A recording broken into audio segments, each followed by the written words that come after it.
Вітаю на каналі. Сьогодні черговий поверхневий огляд гібридного інвертора. Розглядаємо модель від Anenji на 6,2 кВт. На коробці бачимо наклейку. Зверху повна назва моделі. Далі колір синій у нас. Розмір коробки, це нам не цікаво. Вага інвертора 8,8 кг, вага коробки 9,9 кг. Відкриваємо, дивимося.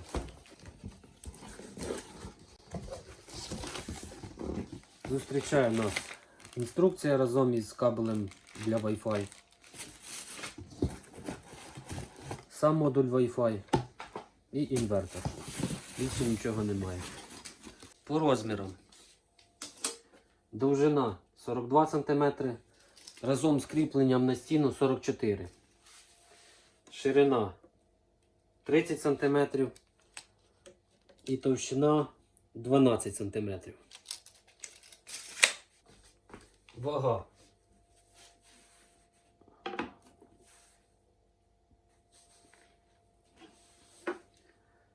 850 грам. На лицевій стороні в нас екран, 4 функціональні кнопки, 3 світлодіоди. Справа і зліва фільтри із отворами для забору повітря. Зверху кріплення на стіну. Позаду ножки, щоб впритул до стіни не було, щоб було краще охолодження.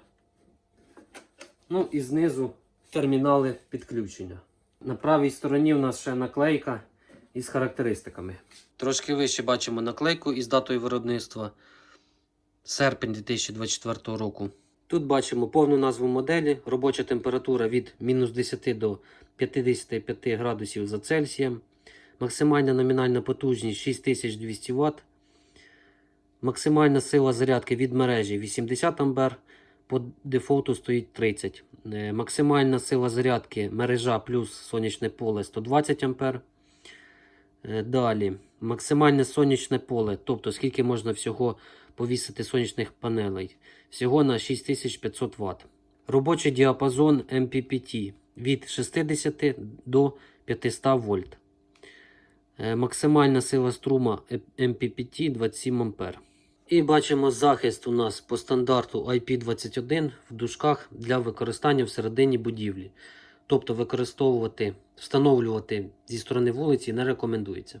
На нижній стороні бачимо 2 вентилятори охолодження, кнопка увімкнення, термінали підключення батареї, термінали підключення сонячного поля, вихід з інвертора 220, підключення 220 від мережі, заземлення, а також вихід RS485 та RS232.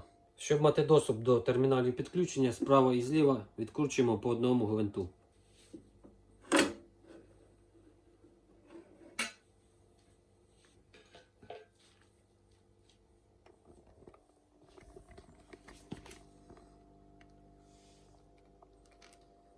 Як бачимо, колодки підключення батареї у нас під викрутку. Тут бачимо зазначені раніше порти. Ну, в принципі, більше нічого цікавого не бачимо. І так, щоб зняти повністю кришку, по кругу викручуємо всі гвинти. Знімаємо акуратно, щоб не пошкодити шлейфи дисплеїв і портів.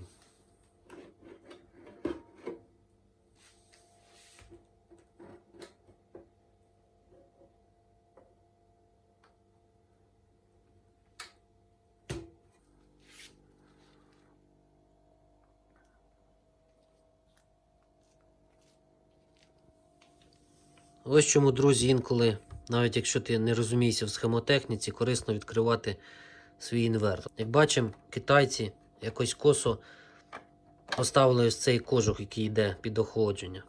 Тут він йде нормально, а далі ці деталі він повинен, по суті, закривати, але якось вклеїли оцю штуку, куди, я так зрозумів, повинен проходити ось цей провід чи шлейф. Але вони його сюди не пустили, а просто він вперся в цей кожух. І не закриває ось ці червоні, не знаю, як вони називаються, деталі. Розмір вентиляторів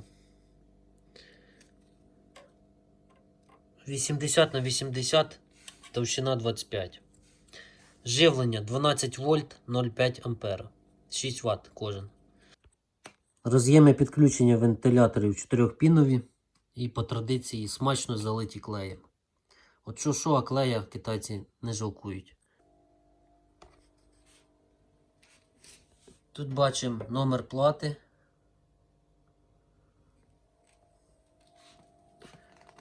Конденсатори у нас або Capscon, або Samsung. Знизу Capscon 63 вольти, 3300 мікрофарад. Посередині два великих. Samsung 500 вольт, 470 мікрофарад. Праворуч Capscon 63 вольти, 300 мікрофарад. У верхній частині інвертора бачимо конденсатор Capscon 100 вольт, 47 мікрофарад.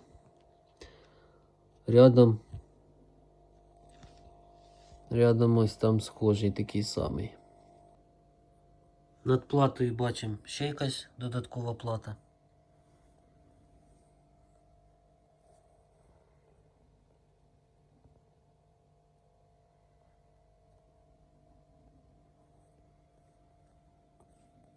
Знайшов ще один такий цікавий момент.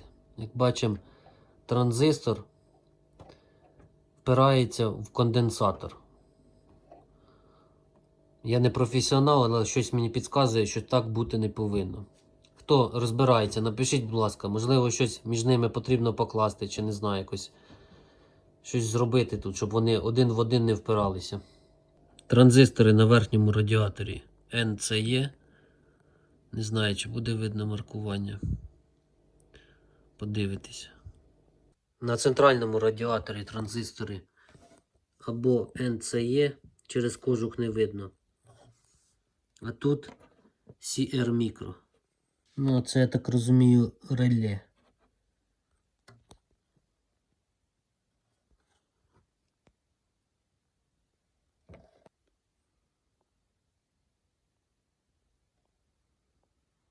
Розміри радіаторів. Центральний. Довжина 198, ширина 50 мм. Праворуч бачимо 3, із них верхній і нижній, вони однакові. Ширина 50, довжина 43-44. І ось цей, що посередині, довжина 1,82 і ширина 50.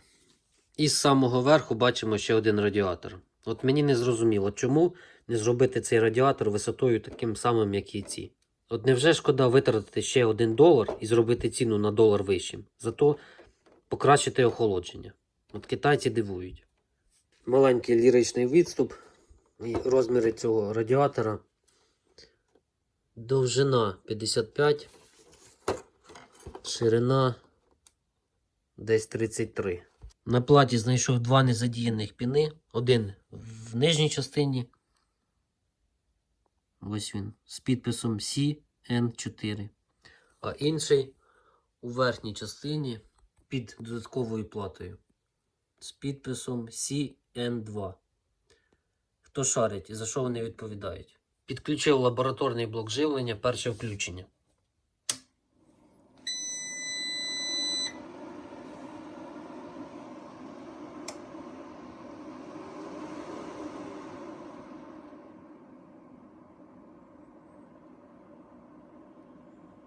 Відразу запрацювали вентилятори охолодження, не знаю, чи на максимальній швидкості, але гучніше, ніж зараз.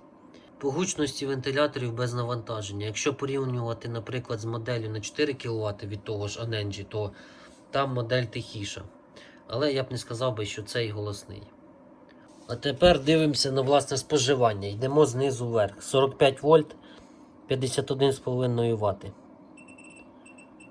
46 вольт. 53,2 Вт. 47. 54,7. 48 вольт.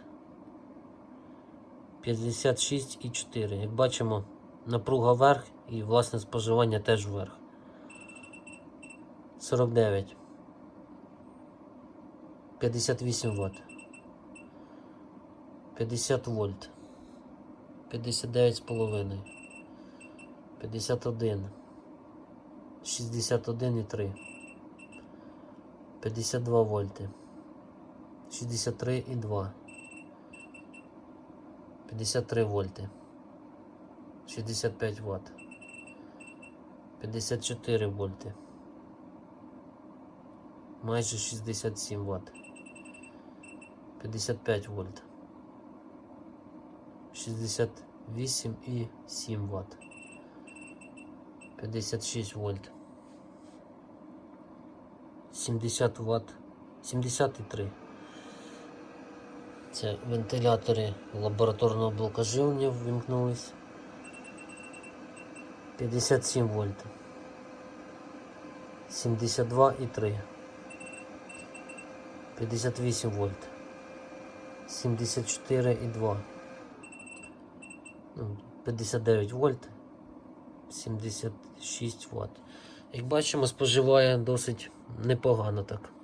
До речі, на AliExpress розпродаж до Чорної п'ятниці, тому хто ще не подбав про свою автономність, у зв'язку з нашими відключеннями світла, у вас є гарна можливість замовити товари по гарній ціні. Не чекайте, коли клюне півень і будете бігати і купляти по ціні X2 або X3.